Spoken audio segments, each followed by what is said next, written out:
views expressed on this program are those of the hosts, guests, and callers, and are not necessarily those of this station, its management, or other advertisers.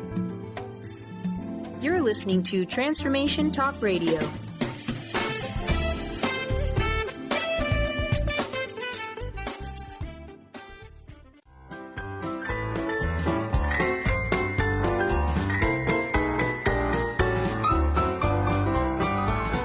Looking for something, a new way, a new understanding, a connection, some comfort. You've got questions, and Light on Living puts the spotlight on all the answers so you can shine. Lift and lighten the load of life's challenges and learn simple and easy ways to live a healthy, happy life. You'll gain insight and start to see things in a new way that motivates you. You're invited to hear new, see different, and feel more as Lisa shines the light on living.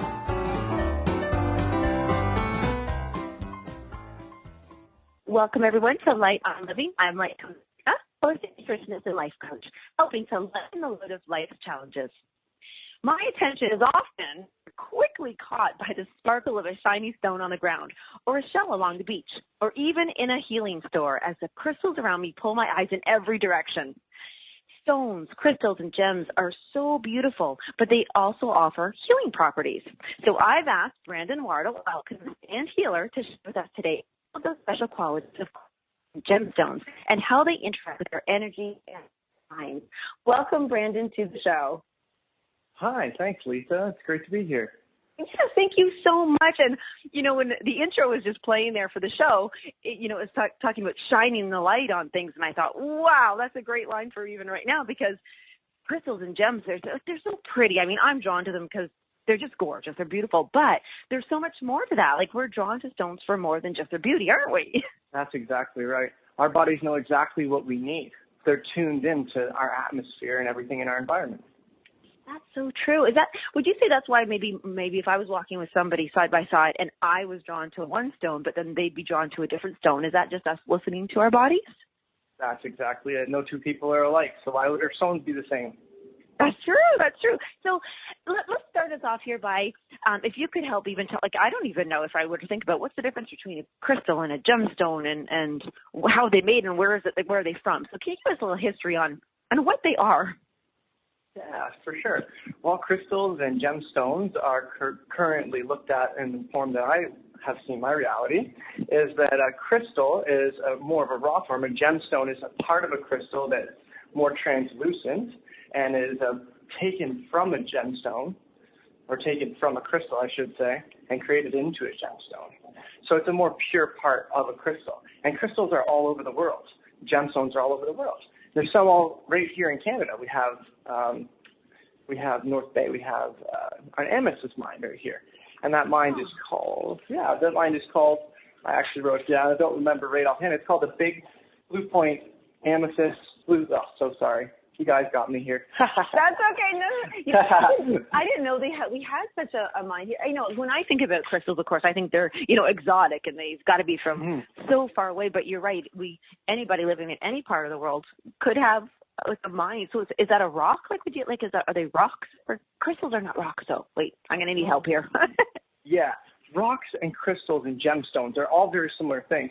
It's just that the way their purities are looked at. So they're all mineral compounds. And what I was saying is we actually have a mine in Canada called the Blue Point Amethyst Mine, and it's just in Thunder Bay. And that's one of the higher forms of amethyst that we can find in the world, which is really nice to know that right here in Canada we have that. But beyond that, our Earth's actually made up of 75% of the tectosilicates, which are essentially a certain form of mineral that's inside of all quartz. And so our Earth is actually made of quartz. So it's really interesting to know that we're kind of bringing that earth into our home, and we use it for, like we were looking at a few things here, like feng shui, right? Or the way that the minerals affect our body. But everyone's going to need to come from, or their lineage is going to come from some different place in the world. So everyone's DNA or everyone's structure of their body is vibrating to these minerals in a whole different way. And if we give ourselves the opportunity to kind of open up our spectrum, let these things into our lives, they'll show us what to do. That is so neat, the way you actually just worded that about 75% of our Earth being, being made of crystal or quartz or something like that. Then I'm thinking now of how, and then matching that vibration, like that connects us even more. Like that allows us to, I feel more connected just by hearing that, like to the other side of the world. And that goes to show there's a quote on Facebook this morning literally said, something about our compassion begins with us. And if we, whatever feeling we're feeling. So when it comes to crystals and you're talking about vibration, why does anything to do with vibration have to do with crystals? And is somebody listening to this and not knowing anything? Like, what the heck are we talking about? Yes. Well, everything's vibrational in nature. Our bodies are vibrating. That's how our organs are able to stay, each organ and our bodies are able to hold it all in place. Everything in this reality is under vibration or under its own pace. So when we look at crystals, each crystal is actually holding a color. So it's actually holding a wavelength inside of it. So when we start to look at how colors affect our body, you get red. Red is going to stimulate more of grounded thinking. We have violet's going to stimulate more of the higher realms of thinking, because that's actually the spectrum of light, and our cells actually respond to light. Right. Okay. That's actually, okay. Now I'm thinking about that too. So you're right. So crystal, at first when I do think of crystals, I think of them as being clear and no color. But then you're right. There are a lot of crystals that have color. So you're saying that they're holding a certain wave, like a length of light, and that's giving it the color. And is that based on the vibration is it giving the vibration because it has the color? Or is it the other chicken or the egg here? Well, the whole thing, all things are vibration. So color is a vibration, but so is the actual structure of the mineral. So the structure in the middle and the colors that's how they can kind of differentiate on the shades, right? We can get some stones that are more clear. We call them gemstones, right? Because they're like perfectly formed crystals in one shape. If you can actually look at something like pyrite, it actually forms in the shape of a square naturally in nature. So things actually geometrically are born in the earth and under pressure. Okay, so what happens if we were to, say I went and got, let's say pyrite, and I don't know what color that is or what that looks like. Yes. I'm feeling like it's black, but I have no idea. If I were to get that and I broke it, and I changed the shape of it or I cut it or polished or something, am I changing the energy or the properties about that, or?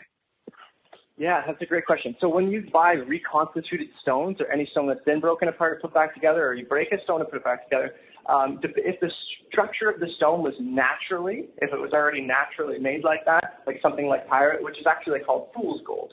We've all heard of fool's gold, and it's actually just obviously a gold color, and it looks like a square.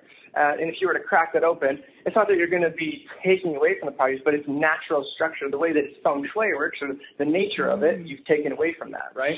And just some of us, Oh, that's actually, now I feel sad for all this stuff. When you said that, because I'm imagining a house that's been set up or has a certain flow based on feng shui, let's say, and then you're saying, oh, that's so neat. Now, I'm getting so much, I feel like we're personifying the crystals, which is so true. I feel like they're like are they living? Like, salt can be a living thing. Mm-hmm. Are crystals living? Are they growing? Are they moving? Are they changing shape or something? Yeah, so crystals are always under formation when they're in their natural process. But when we take them out, they start to probably decompose due to the natural elements that are here and the weathering, right? But if they're kept, obviously they're going to be okay. But there's different theories. And the theories that I live my life by, I like to look at it as that all things are conscious. So the earth has its own consciousness, which are the crystals. And it's a part of its nervous system. So just like we have our nervous system, the earth's nervous system is part of the crystals. They're like veins running through it, right? So... That is so neat, actually. All these things running through my mind about crystals. So if I were to, I have crystals, so I'm sitting in the event room, I call it, in the house. It's very snazzy. It has so much energy from all the shows and the people, and there's crystals around the room. Now, if I were to bring in a new crystal, or if I were to remove one, am I, the nervous system, is there a response that's going on in this room? I would say 100%. But again, you're naturally going to place it where you think it should be. And that's the crystal speaking to us, because the crystal's not going to jump up and be like, hey, man, you got to do this. It's going to give you a signal to respond to, and it makes you feel like something needs to happen. And if you can pay attention or be observant of yourself, the crystal will make you act in different ways. Okay, yeah. That's a great place to go right now because often, my sister is fantastic with crystals. I'll say anything to her like, oh, I'm feeling so happy today, or I'm feeling really stressed today. And she'll like, oh, let's see what crystal is going to be good for you. And, so she goes and looks them up. So when you're just saying about that, we can act or react a certain way or have a response to a crystal. Where did that come from? When did people start realizing that if they we're looking for some kind of a healing or uplifting or support or protection, let's say, what's the history on that, and how do people go about doing that? I like to look at it as like, who is the first person or the first conscious being to realize that something felt good enough that they want to wear it around them? Yeah. Right? And, we've dated back scientifically. They've looked back up to 60,000 years. And they found that people have been using crystals and gemstones as enhancement of consciousness or a way to reflect upon themselves. So the Sumerians started doing that in the fourth millennium of BC, and the Egyptians also used it. So it was also used in Chinese medicine 30,000 years dated back. They found actually a Baltic amber necklace or an amulet that were found 30,000 years old. Which stone was that, right? It was 30,000 years, 30,000 years of a Baltic amber necklace. But they don't actually have a foundation to say, this person discovered it or who discovered it, because it's so widely spread. Right. It's just like saying who invented food, Right? Exactly. We always had it. Now, the amber, that's interesting. We're going to be going to commercial in just less than a minute, but just about specifically the amber stone. The amber stone is like a yellowy orange, for lack of, trying to explain what color this is. I love it. When I look at amber, it feels so like fire, like a warmth coming from it. Is there something specific about an amber it's known for? Oh, you know what? Yeah. And we may end up going right to commercial. So if we do, I want to continue the amber chat when we get back. But yes.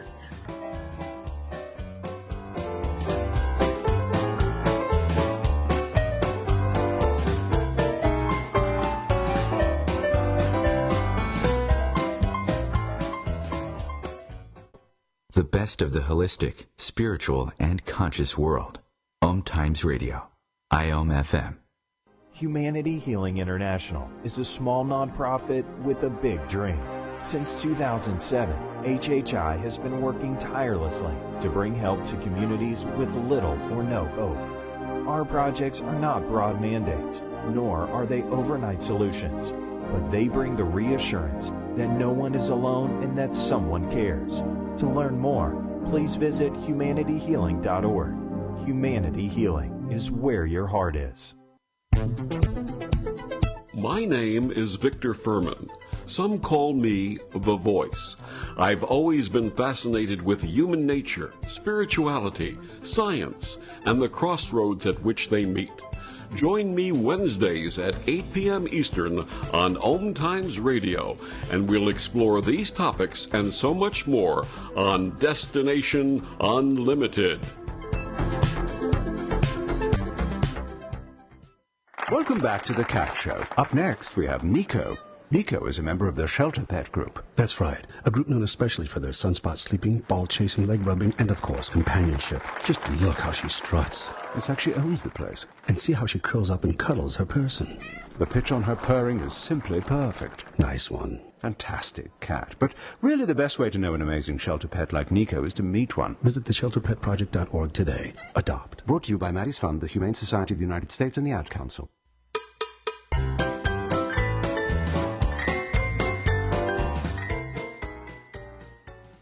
And we are back with Brandon Wardle talking about crystals and gemstones and all those beautiful things that are just lovely to look at and heal. And just before I went to commercial, you were asking about amber, because I know that's just a stone that I would see more for me in my world as decoration. But I was asking about the healing properties of amber. Yes, for sure. It's definitely calming. It brings out our intellectual sides. It's supposed to be a stone that draws negativity out of its atmosphere. It's a stone that's been used for thousands and thousands of years for this reason. It's just been something that we were drawn to. And again, I think it's very interesting just to see what everyone's drawn to, right? Because not specifically amber is going to be calming for everyone. Right. That's so true. I know my sister, and well, a lot of people are so drawn to the amethyst that you were talking about earlier because maybe they love the color purple. So is there any correlation to, how we'll say, oh, my favorite color is pink or my favorite color is this? Do you find that will that correlate with what stones we're kind of drawn to, or is that just random and different? Yeah. No, that's a great question. No, I would definitely say that people would be drawn to the colors that they enjoy. But I think that the way that I really like to approach any stones, or if I'm in a crystal shop, is I like to actually almost close my eyes, kind of wave my hand over, act like a pendulum, just see where it pulls me down, or notice if my hand got heavy or light. And, I try to use my other senses for those things. Ooh, that's interesting. That's a great tip for everybody because we want to know that we are not being swayed by our intellectual preference. You're right. I see what you're saying. And that brings me to think, too, is there a magnetic pull or something when it comes to crystals? Are they? No. So I would say that for everyone, it's going to be different. Everyone's imagination, everyone's nervous system responds differently to the environment. Some people are going to feel pull. Some people are going to see images. It's all of our senses. It's how you incorporate your reality in your mind. So that's how the crystal is going to be able to utilize you and speak to you. Right? It's your reality. Right. Oh, is there ever I've heard before that at some point you should exchange a crystal or give a crystal away, or is there ever a time when we would know when our bodies no longer use it? But is it meant like when we're using it in medicine that way? Does that pertain there? As for giving them away and stuff, I find that I don't even get a chance most of the time to give my crystals away before they jump out of my hand. Or have told me, or you end up leaving them somewhere and somebody else has them for a period of time. I think that, I think the consciousness of the crystal chooses kind of what's going to happen. And if we look at it being most influenced, that's all I have to do is kind of say, just like when you're looking for something in the cupboard, you can't find it. It just kind of makes it go away at that moment. That is so true. And what you said there about the crystals and jumping out and letting you know and having a chit chat with your nervous system. When I try to think of the stones where I've used them, people hold on to them and they can pass them to the next person. Does our energy, would you say that it's our energy that's being left in it, or is it that it's affecting, like I'm trying to understand the passing along of energy? Is it the absorption? Is it just more of a communication? Yeah, for sure. I think I think you used a great word, is communication, because if you have somebody who knows you have good intention for them, when you program this crystal, just like how CD is programmed, right, you're programming this crystal to go to this person. Now you're trying to give loving intentions, that nervous system, their nervous system, because if you can't trust your nervous system, whose can you trust? If that person's nervous system, knowing that you're sending it in loving intention, they're going to take that intention, hold it in the crystal, and then kind of layer their own program over it. As where when somebody gets a crystal and they know it's not from somebody, or it's not from an area that they enjoy being in, but they still enjoy the crystal's company, then you can just clearing the crystal of all things, right? Right. Oh, yeah, that leads me to a question. Clearing a crystal. I've heard about people who say they have to wash their crystals or clear their crystals or, something like that. First of all, A, is that necessary? B, how do we do it if it is? Perfect.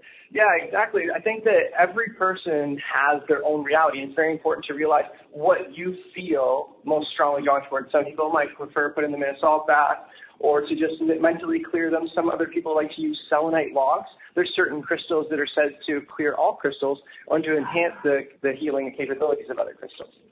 You know what? I have heard that. What is that? Yeah, there's a crystal that's, if you put it with all your other crystals, it does help clear. Which one is that one? That's actually selenite. We posted it, I think, today, too. It's the selenite caves in Mexico. Yeah. And why people can actually go to caves, like we're not even talking about a little rock that you pick up or hold. We're talking about caves. Yeah, up to 30 meters they found this one. They had to drain an entire, kind of like a big hole there that's just been storing the water, I guess, and then allowing the crystals to continue their process. They actually had to drain all the water and keep pumping it out because the Earth's naturally pooling there. And that's actually what starts the formation. So they stop the formation of inside the cave when they take the water out. Gotcha. Okay, so here's where it gets interesting about the healing aspect now, because we have this one, we can talk about our mood. We're, are feeling a little bit down. We want to be uplifted or looking for clarity. But then there are people who they're really sick and they have a disease, like an imbalance going on, and something's not communicating in their body properly. And then we take it up a huge notch for healing. Yeah. What are the modalities, like as caves and stuff, like salt rock caves and stuff? What are the ways that you can share with us that people are using them in intense ways like that? And you can maybe share even if you know of any stories or you yourself have experienced positive and healings from them. Yeah, for sure. Crystals, again, I love the modality that essentially as above, so below.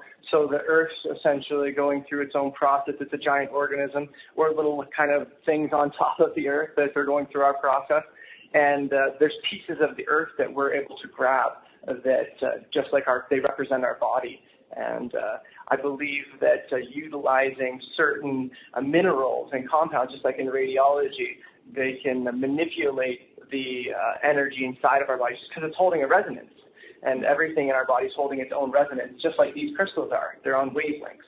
And having them close to our body, those minerals are absorbed. Wow. I'm having such a more appreciation for crystals right now than I ever thought I could. When you just said radiation, it made me think, because we do hear that word radiation when people they have cancer or for other things too, but meaning for when I think of radiation, it's become such a common term. I think I've stopped thinking about what that means. Mm-hmm. And so if you could help me just sharpen my skills on that one, but radiation is literally like, yeah, you're right. Like it's the length of a light going into our bodies that is then changing the cells or the DNA and how it replicates? To that extent, you might need a full-out scientist, but from my understanding that our bodies are composed of all light particles. And when you use certain crystals, and then this goes into gems are transparent, right? Mm-hmm. And translucent, I should say, or transparent. Some gems are transparent, some translucent. But that's actually light reflecting now, just like all in our atmosphere. If you turn off the lights, and then we can't see anything. So there's always light shining through those things. And they say that we have a aura, a magnetic field around us, just like the Earth. And what will happen is our body and our aura kind of respond to the way that these waves are being produced outside of ourselves. Right. I'm imagining a rainbow right now around me. Sure. And rainbows, again, it's different ways that light reflects and holds and stuff like that. So when you work with crystals and gems you wear them, so that you're wearing them. Do you change them every day, or do you have some that you just kind of are familiar with?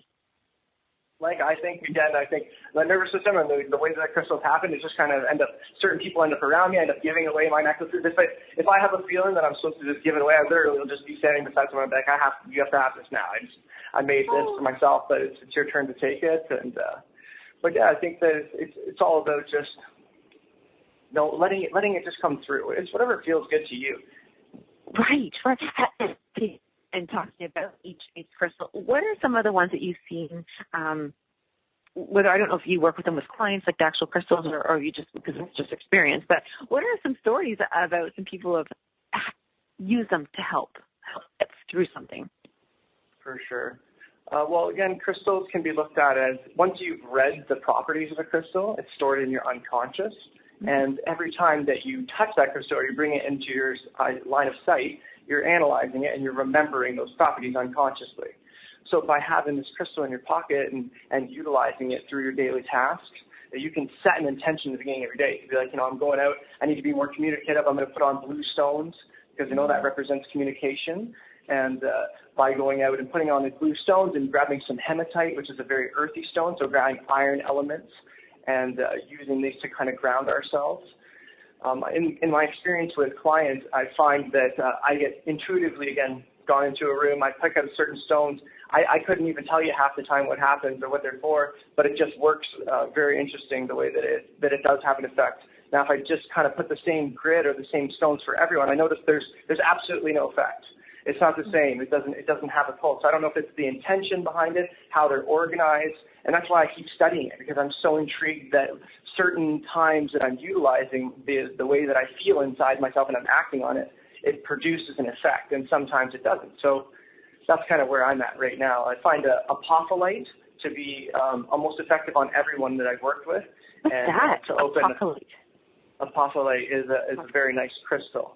And it's meant to take you into higher dimensions of thinking, and it's utilized in the third eye, which is right between your eyebrows. Okay, wow. And so is that something that you would put on the third eye area, or just by holding it, or just by sitting near it? Again, everyone's different. So depending on the level of, let's say, the play with your mind, how imaginative you can be, it's going to have all different effects. But when putting it right on the body, from what I found with apophyllite, is again that one stone. Almost everyone's had an experience who had it put on their third eye and then closed their eyes and sat there. They had a visual experience. People who don't usually have a visual experience.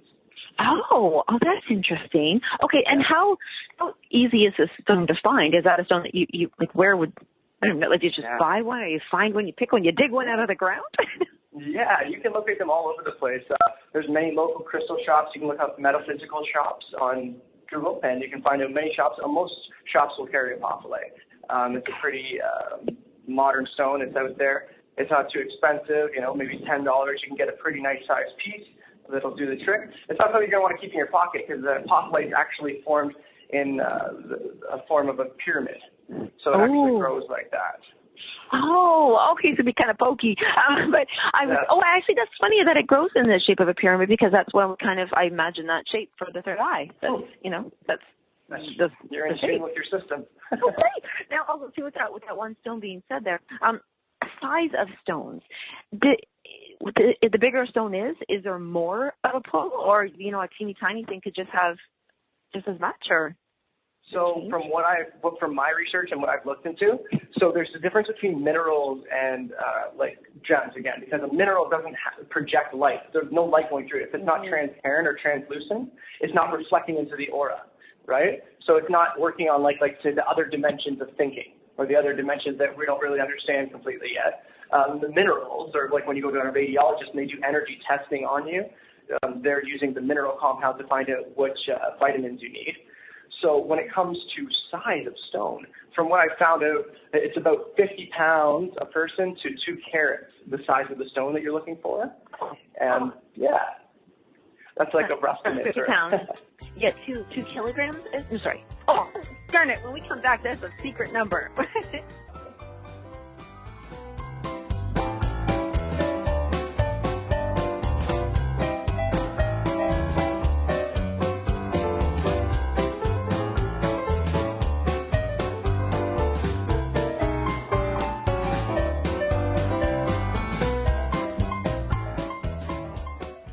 The best of holistic, spiritual, and conscious world. Times Radio. FM. Ascending Hearts is no ordinary dating site, but a spiritual dating site with a purpose, to link you with your soulmate. We engineer the serendipity so you can trust that you will attune with someone that has the same matching vibration as you. Ascending Hearts, the conscious dating site for the spiritually aware. Try Ascending Hearts for free. AscendingHearts.com. Grab a cup of tea or a glass of wine and tune in for Inspired Conversations with publisher Linda Joy on Tuesdays at 2 p.m. Eastern. Linda creates sacred space for leading female luminaries, empowering authors, heart-centered female entrepreneurs, coaches, and healers. A soulful venue where guests openly share the fears and obstacles they've overcome, wisdom and lessons learned, and the personal journey that led them to the transformational work they do in the world. Inspired Conversations to empower you on your path to authentic, soulful living. So I'm a cat, and I just moved in with this new human, and she's got this little toy she's always playing with, all day long. Tap, tap, tap, tap, bloop, bloop. She can't put it down. There it is. Oh, and get this. She even talks to it. Last week she asked it for Chinese, and guess what? Egg rolls showed up. Like magic. Humans have cool toys. A person is the best thing to happen to a shelter pet. Be that person. Adopt. Brought to you by the Ad Council and the ShelterPetProject.org.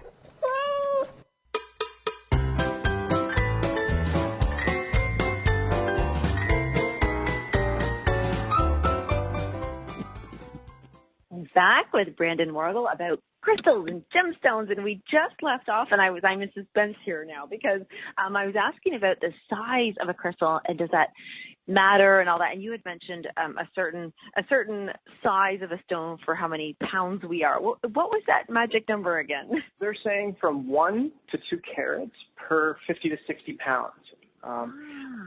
That's the information that I found. And again, depending on if it's going to be more translucent or transparent, right? So if you have something that's more transparent, you're going to be up in the upperwards of the 2 carats, and something that's going to be a little bit more translucent, translucent, yeah, transparent. Getting myself confused here. The one that's more clear, the one that's a little bit more. That makes so much sense. And you know, it's interesting. I'm talking about rocks. Even is the salt rocks. I know that in order to really have it help the room, like the size of a room, not deodorize, but clear it and help with allergies and stuff, it really does have to be a certain size, like to certain pounds, because it can only do so much and have so much of an effect. Oh, for sure. Yeah, that would make complete sense. Yeah, I want to say, now we're talking about, because I totally get it, we're using our subconscious and our intuition and our nervous system of our bodies. What about crystals and animals? That's a great question.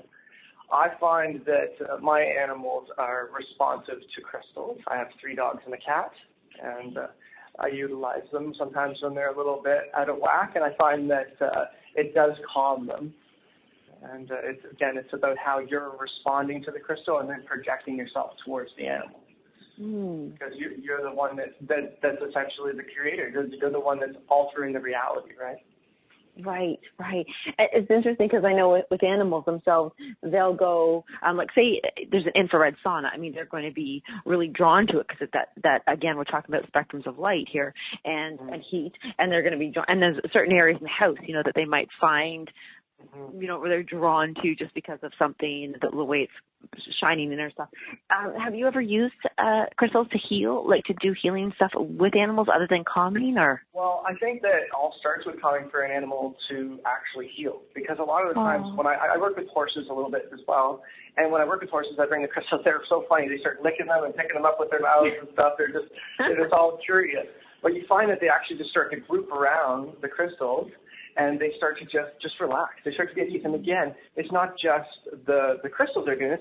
Everyone in the environment is now projecting and thinking about those crystals and has those in the forefront of their thought and is now eliciting that response, right? That's so. Yes, it sounds like there's quite a starting point with crystals. And I love that you had highlighted that the word communication is the key here. It's like, what are we trying to communicate? And when you just said about it's important, like to calm, once you calm, then the healing process can begin. It reminds me of the thing I always think about. When you're stressed, you can't make a decision. And when you're stressed, you can become diseased, so to speak. So that makes so much sense about when you're calm, that's when the healing starts. A few years ago, I went to a Salt Rock Cave. I got my girlfriend and I. She got for one of my. I forget it was her birthday or my birthday or one of our birthdays, and we thought, what a great gift to do is to share an experience and go sit in a Salt Rock Cave. And the salt was under our feet, like it was like instead of beach sand, it was all salt. And the caves were it was a beautiful color, and you could smell just. I don't know. Well, actually, you're the alchemist. You probably know what I was smelling. When you go in that, how much of a scent, the smell, it helps to heal as well, and not just the rock? Well, I'm not sure too much about the smell, but I do know that what happens is we're actually, just like when we're around trees, they're actually filtering the air and pulling out positive ions and turning them into negative ions in the air. Oh, yeah, that's true. Okay, so, and we can share with everybody here that we are looking for negative ions. Is that correct? Yes, that's correct.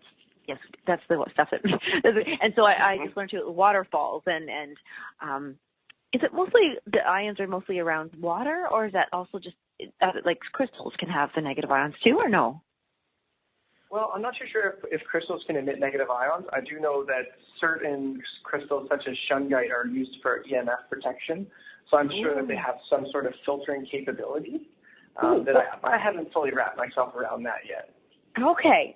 Now, what was that stone, just in case anybody does decide to try that? That's shungite. Very interesting stone. Yes. Oh, I'm laughing because I blow dry my hair, which is totally not good for my brain at all. And I'm thinking, wait a second, I need some shungite in the bathroom. we can use crystals during our beauty routine here as well. Yeah, that's exactly true. That's actually another thing. There's a lot of spas. Spas use crystals all the time. So is there, what stones are maybe known for, like, not just beauty, but that vitality, that usefulness, that just life force that keeps us young? Are there certain stones that are heightening that? For sure. So things that are going to essentially build a whole auric field, because everyone, again, is different. So everyone's going to be looking for different colored stones, different ways to feel, but some stones that generally have the full vibration of vitality and fortitude and fortifying attributes are something like lapis lazuli and garnet. They're very high on the spectrum. And you can also wear metals, too, noble metals, copper, gold, silver. These all have attributes. They're all minerals. They're all doing something. Okay, that's actually neat. Hold on here. I want to involve metals, and like I said earlier, you are an alchemist, so that's all about metals. I wasn't even thinking about that, but you're right. When we decorate ourselves, because it's beautiful to us, like jewelry, we are choosing not just stones and crystals. We're choosing metals. That's it. Now they're not reflecting light, so they operate completely different. Is that how? What's the difference? How would that work? Well, it's going to be working on the mineral side of things, just like the stones, right? Because it's actually a mineral, right? Copper, nickel, silver, they're minerals. And they have crystalline structures as well. They can actually grow as crystals. Crystals are just the structure, the most purest form of the way essentially that the material is forming. Oh, okay. Yeah. Okay, so, go on, yeah. Well, I was going to say a really interesting thing is that they say that one of the theories is that that's why women live longer, is because they wear diamonds and gold and silver, because diamonds are actually one of the hardest stones on Mohs scale. So that actually works to the furthest level of the auric field. That is so interesting. See, now every woman out there, they're going to say, we need to run out and get more. There you go. Well, you just made me think about the way when you said minerals and metals, the way that they are formed and how they grow in their structure. And I'm reminded right now of when people choose to wear copper bracelets for if they have inflammation or arthritis. Is that the way that copper, let's say, is, I don't want to say grown or built or whatever it does, is it more tightly knit or something, or? It is copper. So copper is found in ore form, and it can be done through, I think, chartolocosite. I don't know how to exactly pronounce the word. Okay. It's called a peacock stone, though, and it's got pyrite in it as well. But copper can be found in pure form in the ground. Oh. Depends if it's been heated up by a volcano, and essentially all kind of form together. Okay. And to have an understanding of alchemy, what is alchemy for everybody out there? Alchemy was hidden throughout time because essentially they were some of the higher conscious people and they wanted to become scientists, I guess. Now each one of these categories is separate, but back when alchemy was looked at, it was just the nature of how our environment works. And it was people that noticed how the environment was structured and they started documenting it. And then so on and so forth, they ended up everything being isolated, but certain people started to realize that the people who were talking about elements were actually talking about the things inside their body. And they were using symbols and hiding the way that they had found intelligence, essentially. There was a way to increase who they were and everything that was happening inside of them. And that was done through understanding of how molecules and atoms produce the effects in our reality. And you use the word reality a lot. I find that interesting because I think I would go with the word perception. Like if I'm trying to relate, I'm like, oh, wait a second, are you talking about our perception? So anybody just living, walking around doing the thing, and their reality is such, and if they would like to make a change or a shift or a betterment, that's when they can tune in to their reality, what's in their reality of what they need, and would they just kind of ask to be guided to a metal or a stone? Or? Yeah, exactly. So if we adapt the concept that crystals and gemstones all have a consciousness, and then essentially you can magnify them, you can bring that to yourself, right? You can use your thoughts, which are neural pathways, there's electricity running through there, and electricity is light. Light is magnetism. So every time you think of something, you're drawing or pushing it to or further away from yourself. And by thinking about a certain concept that you're looking to adapt in your life and then applying that to whatever crystal, leaving it open, that will come into your life. Okay. Now, with the crystals, is there, this is going to sound like a silly question, but is there a way of storing the energy from a crystal so you can create the energy and then store it somehow, like a gas tank at the side, or something? Is there a way of extracting current, like some kind of current or currency or electricity from it? Yeah, certain stones are piezoelectric, like quartz. That's how our Swiss watches ran. There's different mechanisms that all use piezoelectric elements. What is the word you're saying? Say it again. Piezoelectric. Okay. And actually, I would never have even thought about that. You're right. A quartz battery, like a battery in a watch. So, is there like a little stone inside each watch for the battery? Do they store it somehow into it? Yeah, so what they do is they actually put it under pressure. So the atoms are always moving, just like everything's under movement, everything's under vibration. And what they do is the way that those atoms move, they actually transmit a current through it, because it's, again, piezoelectric. So what they do is they squeeze it, and they put kind of prods on either end, and it continually creates a circuit. Okay. This actually, I love this because this is real everyday practical use that we can kind of show to say, you know what, crystals do have power, quote unquote, you know what I mean? And it's a way of really saying, wow, it's something that we've been using forever that's in everyday life, and that, yeah, because a lot of times you might look at crystal and go, is this thing really doing it? But it's not the thing, it's our reality, it's our perception, it's what we believe, and it's also for real happening. Exactly. So they believe that essentially the crystal would stimulate something in the imagination, and the imagination is our reality. All of our concepts and everything is built from our imagination. Whatever you have stored in you is what you're going to use. I love that. More of that when we come back.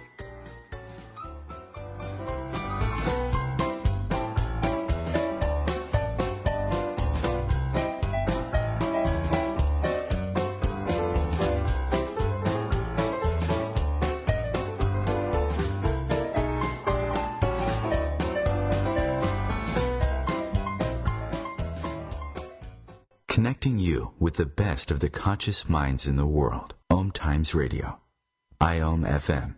Host your show on IOM FM, the radio network of Om Times Media, one of the more recognized brand names in the conscious community, and is backed by the extensive marketing reach of Om Times. Hosting a show on IOM FM immediately connects you with our extensive dedicated community.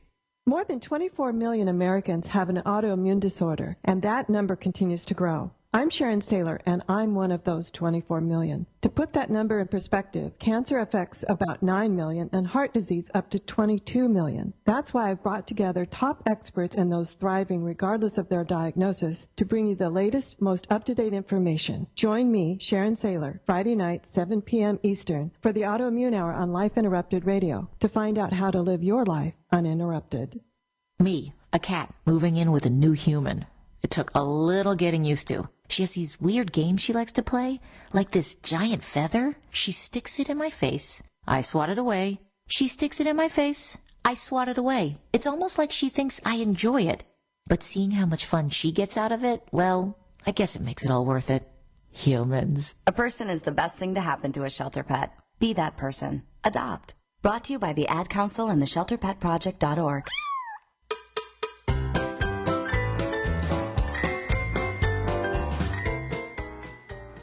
We are back with Brandon and talking beautifully about crystals. And Brandon, just before we left, you said crystals help to stimulate the imagination, and the imagination is our reality. That's right. That is, okay, so that was a big statement, so much that I did have to write that down. And so I'm sitting here thinking, okay, so I've got my reality, and I'm feeling, let's say I'm somebody who right now I have lupus. I have some kind of disease. It could be anything, but I don't know why I picked lupus. But I'm picking lupus. I think it's because you said lapis lazuli earlier. But and that was one of my mom's favorite stones, actually. So I love that you shared that. I'm sitting here thinking, okay, this is my reality. I'm very aware that I have a disease or something going on in my life that's not I don't want to be going through. And do I seek out a healer who uses crystals, or do I just try to do it on my own? Or because there's so much to learn. I mean, you're still learning, and you know so much. I feel like I know nothing still. I believe that everyone has to kind of come to terms with where they are in their reality. And they have to recognize either they have a connection with their unconscious mind or the thing beyond themselves that makes the decisions constantly for them in the moment, or if they're a little bit disconnected from that and they're looking to be hooked up a little bit. So I look at it as you sit with yourself, you find a place, you ask yourself, am I ready to do this for myself right now, or do I want someone to kind of bring me to another level, and then I'm working from there? Because it's all about eventually getting to or being at a point where you're going to do this all for yourself. That's actually a really good question. And in fact, I think that's a great question for a lot, like everything. I'm sitting down here and I'm thinking, oh, wow, do I need somebody to help? Would I like somebody to help facilitate this? Set an intention and be there for me and share it, or am I able to, do I feel confident to make a shift in my reality? Yeah. And that's where the honesty comes into. We just got to be honest with ourselves. This is where we are. Okay, look, I can do this. I can get myself through these next few weeks of this today. But, maybe I'm going to plan something to get there. So you're going to start doing some work for yourself, get to a point and set a point where you're going to go meet up with someone and see what they have to say about where you are, right?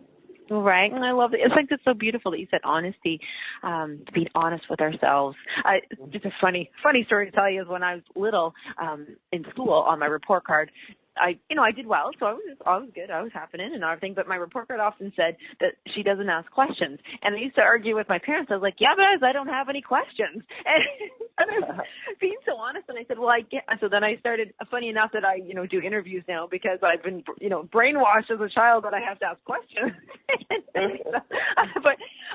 So I would love to talk, because we have our last little bit of the show here, plenty of time, but two things. I want to talk about music, and then I'd love to talk about some top healing stones, like just more maybe popular or common or familiar, but music. I mean, I've worked with crystal bowls before, and the sounds and the resonance of them.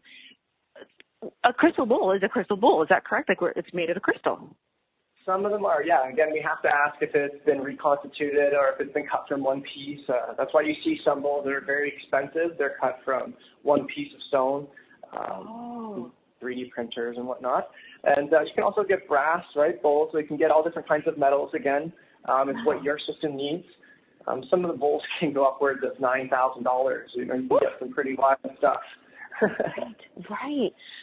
Actually, I just love that you brought metals back into this, and now I feel really, I want to apologize to all the metals out there, because I was talking about crystals and stones, but you're right, because the brass bowl is just a beautiful, lovely thing, and I myself even have a cylinder, looks like a piece of a chime, actually, and I just kind of ding that before everything, and when we do play music through crystals and metals, is it the sound that's now healing, or is it that we've not broken, I don't mean that, but have interrupted the vibration?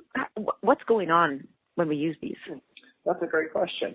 I would say that from my experience, again, that when I'm using crystal bowls or if I'm using a metal bowl, I think that it's, again, operating on multiple levels. The sound it's tuned. So each one of the bowls are actually tuned to a certain frequency. You can get the same frequency in any bowl. So again, it's going to be what the bowl, what you need in your life, and that's why you're going to buy the bowl. That's the actual mineral statistics, or however you want to look at it. But the mineral compounds, I guess, of that. But beyond that, the sound and the healing of the sound, again, that's operating on in looking at it as in our side of our cells, our organs are all vibrating at different rates, and our whole system's vibrating at different rates. That's why we're not a big glob. Yes. And, yeah, and you can use those sounds to kind of strike those keys of each organ. So, if you can get different bowls for different organs, different parts of the body. I heard a really cool metaphor, kind of like a story. There was a guy who was sitting outside of a bridge, and he wanted to get across, and he started to play his violin. Because he wasn't allowed to cross the bridge, didn't have any money, he started playing, and he noticed that the bridge started to shake when he hit certain notes. Oh. Because he was actually resonating at the same frequency as the bridge was under tension.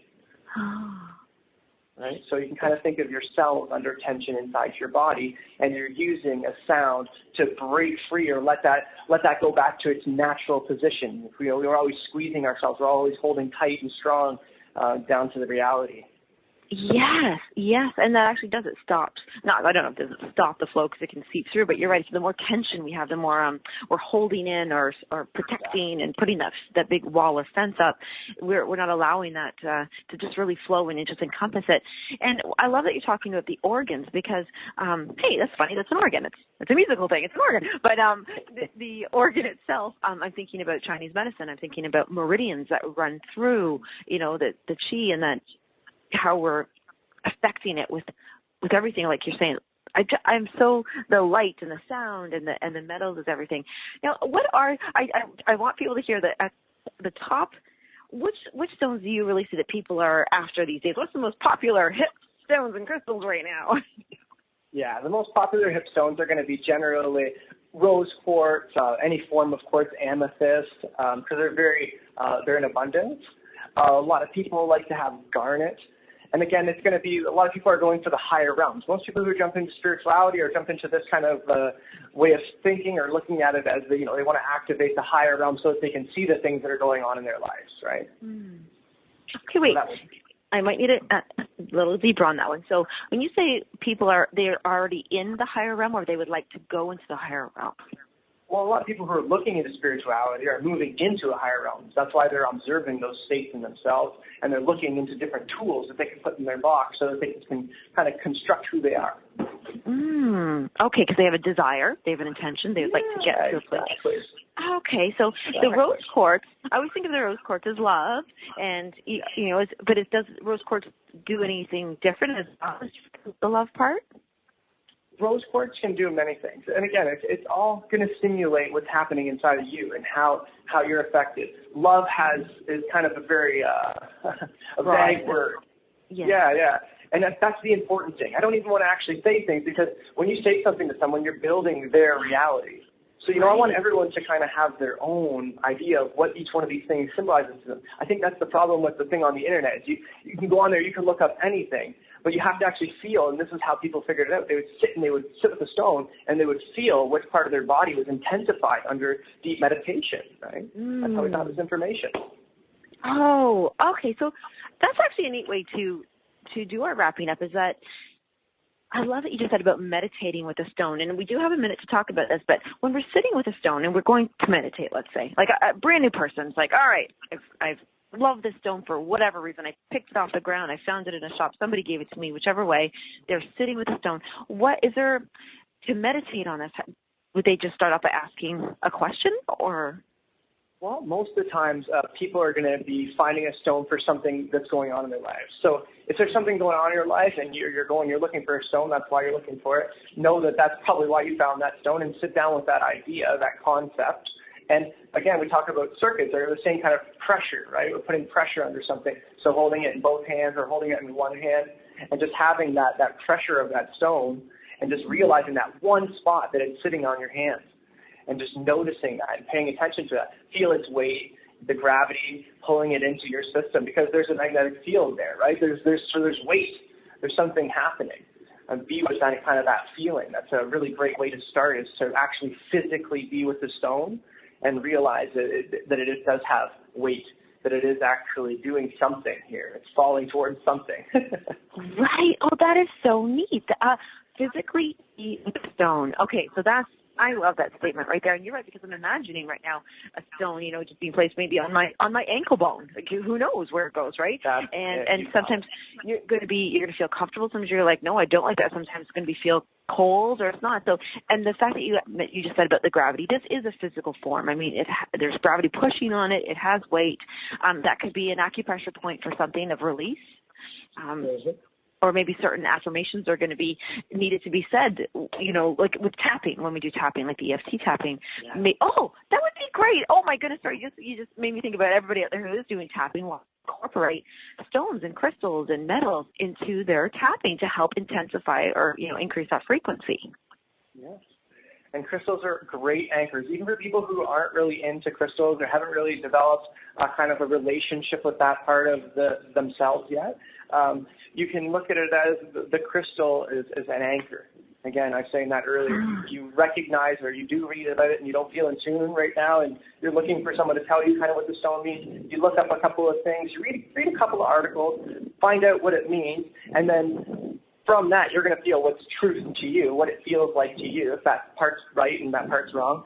And then every time you see that again, you're going to be reminded. So, if somebody is in therapy or if we're working with someone under those circumstances, reminding them or gifting them that intention again, even from someone who's coaching someone, you can gift them that intention. It's a huge anchor because it's given to you by someone of love. It's given to you. It's by a whole archetype in their mind. They remember that whole moment. You get in the stone, right? Well, I love that. And speaking of gifting someone an intention, you do invite people to work with you and to learn alongside you. How could somebody get in touch with you? They can look me up on Facebook at BW Spirituality. Okay, it's Brandon Wardle, Wardle, and I invite everybody to check you out and to enjoy the show. And I know we're going to have you as a guest in the future as well. So thank you so much, Brandon. Thank you, Lisa. That was a great opportunity. We'll talk to you. Okay? Bye-bye, everyone.